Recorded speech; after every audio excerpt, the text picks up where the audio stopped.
नमस्कार, आप देख रहे हैं प्राइम न्यूज धरणी हिंदी, जहां खबरें नहीं धमाके होते हैं।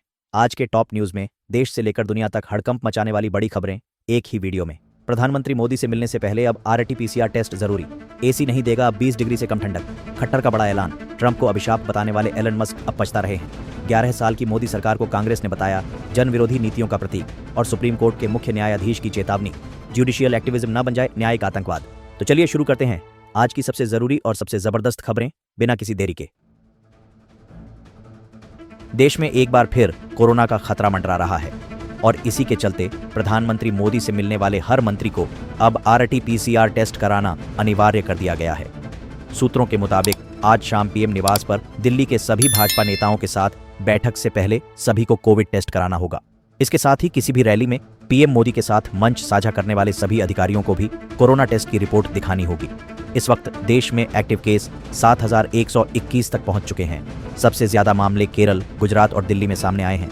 विशेषज्ञों ने चेताया है कि बुजुर्गों के लिए नया वेरिएंट ज्यादा खतरनाक हो सकता है। हालांकि केस अभी तक माइल्ड है। सरकार भले ही पैनिक न करने की अपील कर रही हो, लेकिन सख्ती से संकेत साफ है, कोरोना को हल्के में लेने की अब कोई गुंजाइश नहीं।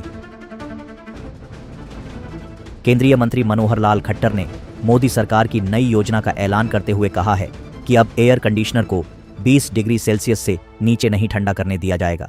उन्होंने इसे पहली बार का ऐतिहासिक प्रयोग बताया, जिसके तहत देश भर में AC के तापमान को 20 से 28 डिग्री के बीच नियंत्रित किया जाएगा। इस फैसले को बिजली खपत में कटौती और स्थायी विकास की दिशा में एक अहम कदम बताया गया है। खट्टर ने कहा कि आने वाले वर्षों में भारत को विकसित राष्ट्र बनाने के लिए ऊर्जा और आधारभूत संरचना पर जोर देना होगा। इस बीच लगातार बढ़ रही गर्मी और बिजली की बढ़ती मांग के बीच यह कदम लोगों की दिनचर्या और आरामदायक जीवन शैली पर बड़ा असर डाल सकता है।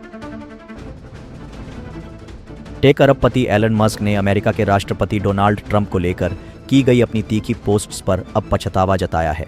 मस्क ने X पर लिखा, पिछले हफ्ते ट्रंप पर की गई कुछ पोस्ट्स हद से आगे निकल गईं, मुझे उनका अफसोस है।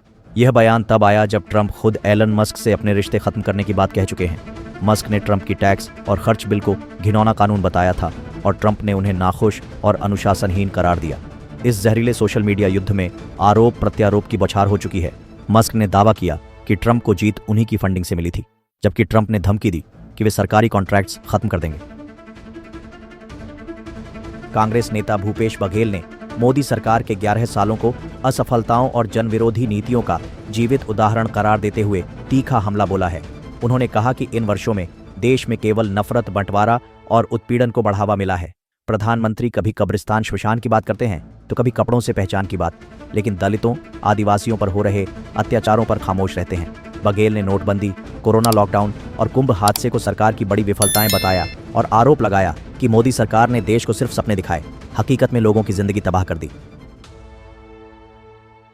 भारत के मुख्य न्यायाधीश BR गवई ने ऑक्सफोर्ड यूनियन में दिए बयान में चेताया कि न्यायिक सक्रियता जुडिशियल एक्टिविज्म की सीमाएं हैं और जब यह जुडिशियल टेररिज्म बन जाए तो लोकतंत्र को गंभीर खतरा हो सकता है।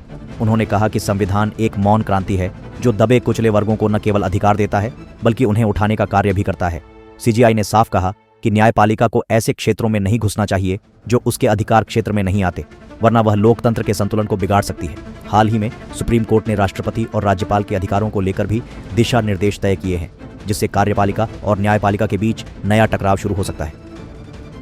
तो दोस्तों, ये थी आज की सबसे बड़ी और सबसे जरूरी खबरें जो हर भारतीय को जाननी चाहिए। अगर आपको ये वीडियो जानकारीपूर्ण और दमदार लगी हो तो अभी लाइक कीजिए, कमेंट में अपनी राय जरूर बताइए और सबसे जरूरी बात, प्राइम न्यूज धरणी हिंदी को सब्सक्राइब करना बिल्कुल मत भूलिए।